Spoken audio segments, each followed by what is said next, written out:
말씀의 제목은 너를 지키시리라입니다. 전능자 하나님이 우리를 지키시면 코로나도 두렵지 않고 안전하며 늘 평강과 기쁨이 넘치는 줄로 믿습니다. 시편 121편 오늘 읽은 말씀입니다. 1절 2절을 보시면 내가 산을 향하여 눈을 들리라. 나의 도움이 어디서 올까? 나의 도움은 천지를 지으신 여호와에게서로다. 내가 산을 향하여 눈을 들리라. 나의 도움이 어디서 올꼬? 천지 지으신 여호와 나의 왕이요 영원 무궁히 지키시리로다. 우리의 도움은 오직 돈도 아니요 사람도 아닌 여호와 하나님 한 분밖에는 없는 줄로 믿습니다. 오늘 시편 121편은 성전에 올라가는 노래라고 성경에 보면 써 있습니다. 어느 성도가 예루살렘 성전을 올라가면서 부른 노래라고 보시면 됩니다. 시편 기자는 내가 산을 향하여 눈을 들리라 라고 고백을 합니다. 여기서 산이라고 하는 것은 산은 예루살렘 성전을 둘러싼 산입니다. 산들입니다. 우리 성경에는 산 단수로 쓰여져 있습니다. 그런데 원어 성경 히브리어 성경에는 복수로 쓰여져 있습니다. 산들입니다. 산들. 예루살렘 성전을 둘러싸고 있는 주변의 산들입니다. 산들. 그런데 시편을 쓴 시편 기자는 다윗이 아닙니다. 누구인지는 모르지만은 성전을 향하여 가다가 산들을 바라보고 있습니다. 산들을 바라보니까 막막해요. 두려워요. 왜냐하면 산에는 온갖 것들이 많이 있습니다. 도적이나 강도가 있을 수도 있고 산짐승이나 뱀이 나올 수도 있습니다. 모르죠. 어떤 배경이어서 그런지 모르지만 산들을 바라보면서 그가 고백을 합니다. 잘은 모르겠지만 시편 기자의 적들이 있었는지도 모르겠습니다. 그 상황 속에서 시편 기자는 이렇게 고백을 합니다. 아, 나의 도움은 어디서 올까? 막막하잖아요. 산을 바라봅니다. 보니까 아, 나의 도움은 어디서 올까? 그렇지. 나의 도움은 천지를 지으신 여호와께로다. 이렇게 결론을 내립니다. 그리고 하나님을 신뢰하며 찬양을 합니다. 그 찬양 내용이 찬송가로 만들어졌습니다. 찬송가 383장. 눈을 들어 산을 보니 도움 어디서 오나? 천지 지은 주 여호와 나를 도와주시네. 너의 발이 실족지 않게 주가 깨어 지키며 택한 백성 항상 지켜 길이 보호하시. 2절 나가시오. 도우시는 하나님이 내게 그늘 되시니 낮의 해와 밤의 달이 너를 삼지 않겠네. 내게 화를 주지 않고 오늘 보호하시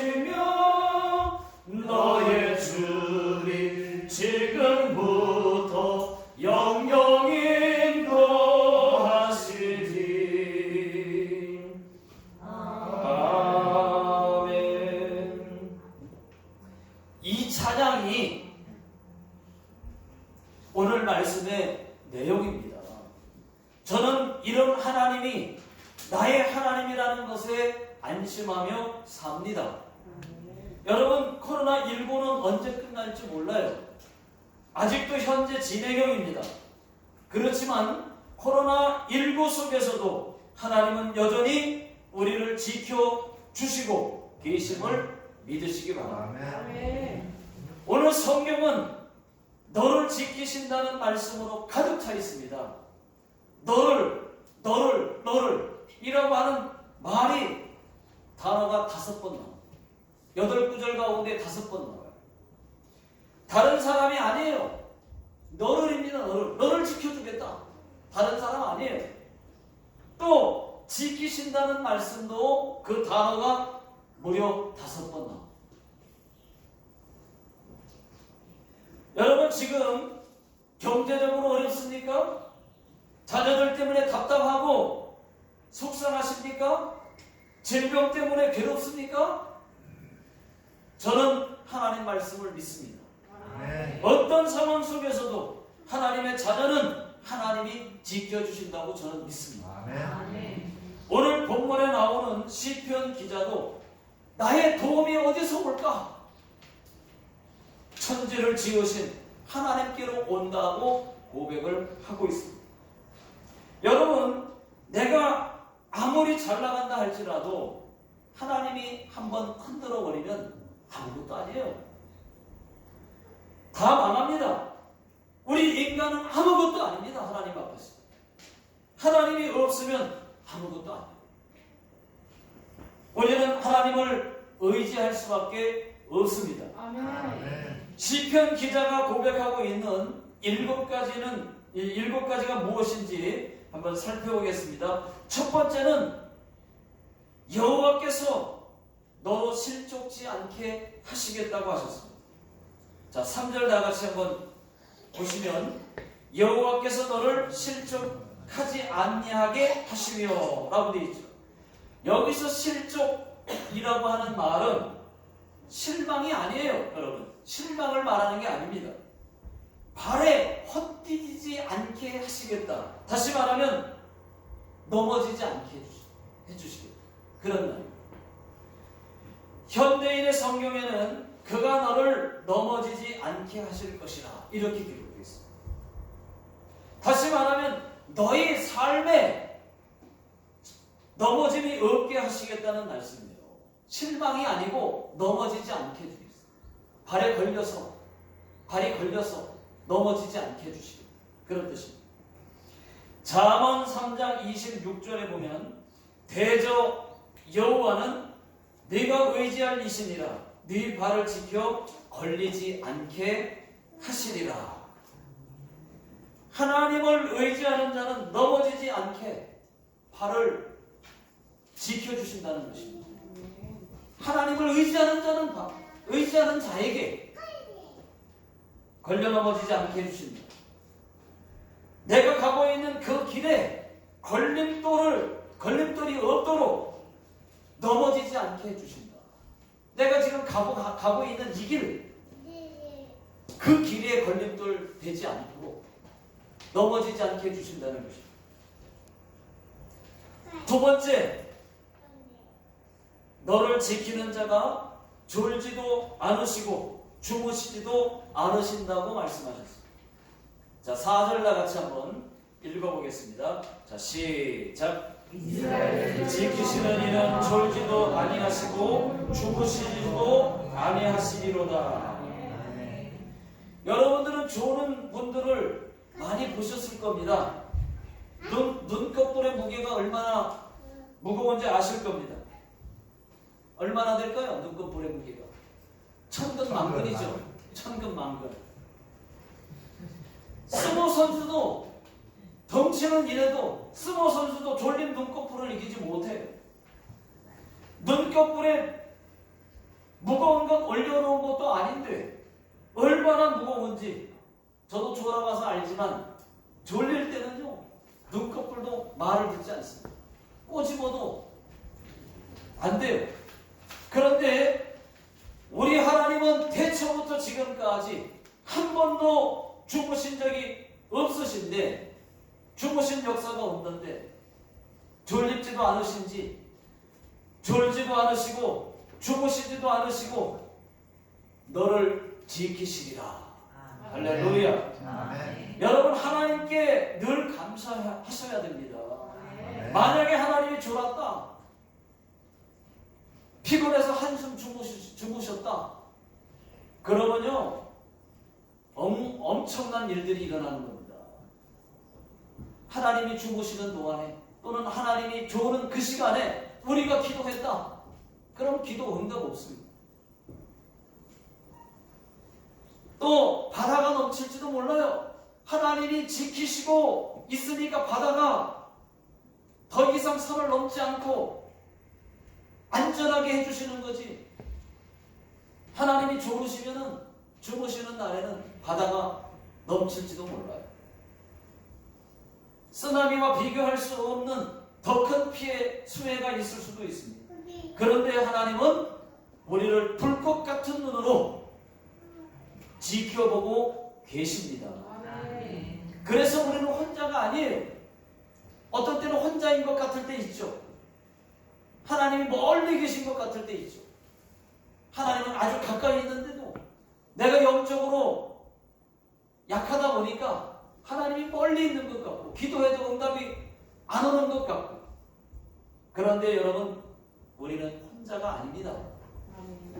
나를 놓지 마시고 나를 떠나지도 마시고 주 함께 하소서 나를 버리지도 마시고. 그런 찬양이 있어요. 더 이상 불렀다가는 더 높은 음이 나오기 때문에 더 이상 못하겠어요. 하나님은 우리를 혼자 두지 않으신다는 말이죠. 우리 하나님은 많은 사람이 있지만 전능하셔서 나 혼자만 보는 것 같이 보시고 나라고 하는 한 사람을 죽을 때까지 눈을 떼지 않으시고 집중해서 보고 계신다고 믿으시기를 바랍니다. 많은 사람이 있는데 나 혼자 보는 것처럼 나만 집중해서 보는 것처럼 보고 계신단 말이죠. 지키신단 말이죠. 자, 세 번째, 내 우편에서 네 그늘이 되신다고 하셨습니다. 자, 5절 다 같이 한번 읽어보겠습니다. 자, 5절 시작. 여호와는 너를 지키시는 이시라. 여호와께서 내 오른쪽에서 내 그늘이 되시나니. 여러분 뜨거운 태양빛에서 일해본 분들은 그늘이 얼마나 소중한지를 알 겁니다. 더운 나라에서 살아보신 분들은 그 그늘이 얼마나 소중한지를 알 것입니다. 요나서에 보니까 요나가 하나님께 성질을 부립니다. 하나님, 내가 그럴 줄 알았어요. 나는 니느웨가 망하기를 바라는데 가서 회개하라고 외치라고요? 하나님, 외쳤더니 어떻게 됐어요? 외쳤더니 내 생각대로 저들이 회개하고 말았습니다. 하나님께서 재앙을 내리지 않으셨어요. 그래서 제가 하나님께 불순종한 겁니다. 그래서 다시스로 제가 도망간 겁니다. 그럴 줄 알고. 더 이상 살고 싶지 않으니까 하나님, 차라리 저를 죽이세요 하고 지금 성질을 부리고 있습니다. 뜨거운 태양 아래에서 성질을 부리다 보니까 더 화가 나는 거예요. 뜨거우니까. 그때 하나님께서 박넝쿨이죠. 호박넝쿨. 이 박넝쿨로 요나의 머리를 그 그늘로 싹 가려주십니다. 그때 요나가 크게, 성경에 보니까 크게 기뻐했다고 말했어요. 금방 기뻐진 거죠. 하나님이 그 그늘을 뜨거운 태양볕에 머리가 쬐는 것을 싹 그늘로 가려주시니까 너무 기뻐했다고 그랬어요. 다시 하나님께서 그 다음날 벌레를 준비하셔서 벌레가 그 방명포를 갉아먹게 했습니다. 그늘이 사라진 거죠. 그러니까 요나의 머리가 또 뜨거워집니다. 요나가 또 성질을 냅니다. 하나님, 이제는 주었다가 뺐습니까? 차라리 저를 죽이세요. 라고 또 화를 냅니다. 그때 하나님께서 네가 성내는 것이 옳으냐? 네가 왜 성질을 내냐? 옳으냐? 라고 물으니까 예! 내가 죽을지라도 옳습니다! 라고 얘기를 했어요. 그때 하나님께서 그거 봐라. 너는 수고도 아니하고 재배도 아니하고 하룻밤에 났다가 말라버린 이 방농포를 보고도 그 아꼈거든. 하물며 이 큰 성읍 니느웨에는 좌우를 분별하지 못하는 사람이 12만여 명이 있다. 그러니까 내가 어찌 아끼지 아니하겠느냐. 이렇게 말씀하시고 요나서가 끝이 납니다. 여러분, 요나는 그늘 때문에 기뻐하고 그늘 때문에 성질을 낸 것을 보십시오. 그늘이 뜨거운 것에서 일해본 사람들은 그늘이 얼마나 소중한 줄 알아요.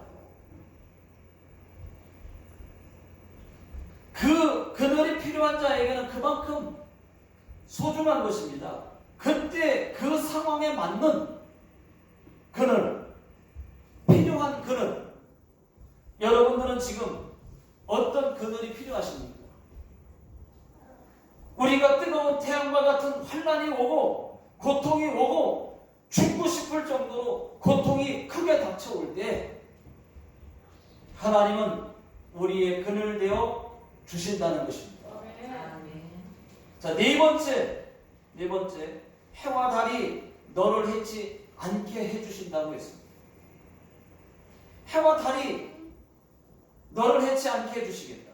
자, 6절 다같이 읽어보시겠습니다. 시작. 낮에 해가 너를 상하게 하지 아니하며 밤에 달도 너를 해치지 아니하리로다. 여러분, 해와 달이 우리를 해칠 일이 뭐가 있겠습니까? 그런데 해와 달이 우리를 해치지 못하도록 하나님께서 막아주신다고 말씀하셨어요. 만약에 해와 달이 지구에 가까이 오게 되면, 해와 달이 지구에 가까이 오는 날에는 사람이나 짐승이나 개나 짐승이나 할 것 없이 아주 시커멓게 끄슬리거나 타 죽고 말 것입니다. 하나님이 지켜주고 계시니까 안전한 거예요. 해와 달이 우리를 해치지 못하게 하나님 막아주십니다. 다섯 번째, 모든 환난을 면케하시겠다고 말씀하셨습니다. 자, 7절 다같이 읽어보겠습니다. 시작. 여호와께서 너를 지켜 모든 환난을 면하게 하시며 또 네 영혼을 지키시리로다. 여러분, 카타콤이라는 그 카타콤 들어보셨을 겁니다. 로마에 가면 카타콤이라고 하는 지하 묘지가 있습니다. 지금도 로마의 카타콤에는 1400만 개의 뼈가 있는데, 그들은 모두 그 뼈가 다 뭐냐? 모든 순교자들의 뼈입니다. 초대교회 당시에 로마에는 두 개의 도시가 있었어요. 하나는 땅 위에 땅 위에 있는 도시, 화려하지만 소돔과 고모라처럼 되어버린 그런 화려한 도시가 있었고, 또 하나는 땅 속에 있는 어둡고 처절했지만 신앙과 사랑이 넘치는 도시가 있었습니다. 지하도시, 카타콤. 현재까지 발견된 이 카타콤의 길이는 약 500km가 넘어요. 560km 이상이 된다고 하는데, 여러분, 초대교회 성도들은 로마의 박해에 굴하지 않고 굴 속에 숨어 살면서 신앙을 지켰습니다. 무려 250년 동안. 250년 동안이나 박해와 순교를 두려워하지 않고 믿음을 이어갔습니다. 자식에서 손자로, 또 자식에서 손자로, 세대에서 또 한 세대로 250년 동안 이어오면서 믿음을 지켰습니다. 여러분, 사람이 어두운 동굴에서 숨을 죽이고 살아가는 그 모습을 한번 상상해 보십시오. 사는 것이라고 말할 수 있겠습니까? 얼마나 비참하겠습니까? 카타콤의 순교자들의 일명은 믿음을 지키는 것 외에는 아무것도 없었어요. 오직 믿음만 지키는 거예요. 나오지도 않아요, 바깥으로. 그런데 놀라운 사실은 발견된 카타콤 동굴이 전혀 습하지도 않고 숨쉬기에 전혀 지장이 없을 정도로 공기가 아주 상쾌했답니다. 이것이 현대 과학으로도 도저히 설명할 수 없는 것이에요. 이것이 무엇이겠습니까? 여러분, 분명 동굴에 피해 있던 성도들을 보호하기 위한 하나님의 섭리였을 것입니다. 지금도 끊임없이 우리 하나님은 카타콤에서 예배드렸던 성도들과 같이 우리를 위험에 환난에서 면교해 주신다는 사실입니다. 우리를 도와주신다는 말이죠. 그와 같이 시편 50편 15절을 보시면은 한번 다 같이 읽어보겠습니다. 자, 시작. 환난 날에 나를 부르라. 내가 너를 건지리니 네가 나를 영화롭게 하리로다. 여러분들은 피레침 아시죠? 이 피레침 건물 위에 달려있는 피레침을 다 아실 것입니다. 이 피레침을 건물 꼭대기에 설치하는 이유는 벼락맞지 않게 하기 위해서입니다. 벼락이 피레침에 닿게 되면은 이 피레침에 연결된 전선을 통해서 땅속 한 30cm 이상 깊은 접지로 흘러 땅속으로 분산이 되는 거예요. 건물 꼭대기에 피레침이 달려있는데 벼락을 맞게 되면 피레침하고 연결된 전선이 땅속에 묻혀져 있습니다. 30cm 봉, 50cm 봉. 그 봉이 박혀 있어요. 땅속에. 선이 연결돼서. 그럼 거기에서부터 분산되는 거예요. 그래서 안전한 거예요. 마찬가지로 피레침 아래에서 벼락을 피하듯이 십자가 아래에서는 죄인들이 하나님의 진노를 피합니다. 예수님께서 십자가에 달리심으로 인류에 내려지는 하나님의 진노를 모두 막으셨어요. 이제 예수 십자가 아래로 나오는 사람들에게는 더 이상의 심판이 없습니다. 지금도 나의 형편과 사정을 잘 아시는 주님이 나의 환난에서 면케해 준다는 사실을 믿으시기를 바랍니다. 아멘. 자, 6번째, 내 영혼을 지켜주신다. 그 말씀하셨습니다. 7절 보시면 내 영혼을 지키시리라. 우리 인간은 영과 혼과 몸으로 되어 있습니다. 영, 혼, 몸. 그래서 이것을 신학적인 용어로 삼분설이라고 말하는데 영, 혼, 몸, 영과 혼과 몸, 또는 뭐 이분설이라고 말하면 영, 영혼, 그리고 몸, 이렇게 영혼을 묶어서 하나, 또는 몸, 이렇게 이분설로 말하기도 하고 같은 말이에요. 영, 혼, 몸, 삼분설로 거짓 말합니다. 그래서 하나님은 영이시기 때문에 우리를 만드실 때도 영을 몸과 함께 만들었습니다. 우리가 잘 알고 있는 대로 몸은 육신의 껍데기입니다. 그래서 몸이 죽으면 몸을 하나님이 흙으로 만드셨기 때문에 한 줌의 흙으로 돌아가게 되고 영은 하나님께로 돌아가게 되는 겁니다. 영이 있기 때문에 죽으면 끝이 아니고 여기신 하나님과 만나게 되는 겁니다. 그런데 어리석게도 하나님을 모르는 사람들은 죽으면 끝이라고 생각을 합니다. 다른 종교에서는 어리석게도 착하게 살다가 죽으면 좋은 동물로 환생한다고 말을 합니다. 어리석은 일이에요. 잘못됐습니다.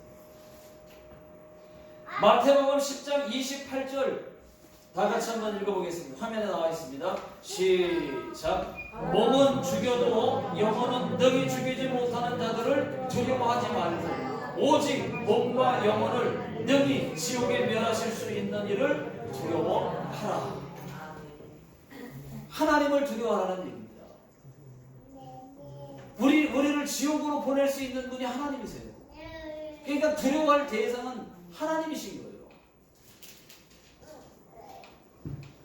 우리 하나님은 그런데 우리 영혼이 사탄 마귀에게 뺏기지 않도록 지켜주신다는 사실을 여러분 모두가 믿으시기를 바랍니다.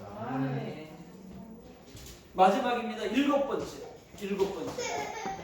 너의 출입을 지금부터 영원까지 지키시겠다고 약속하셨어요. 자, 8절 다 같이 읽어보겠습니다. 시작. 너의 출입을 지금부터 영원까지 지키시리로다.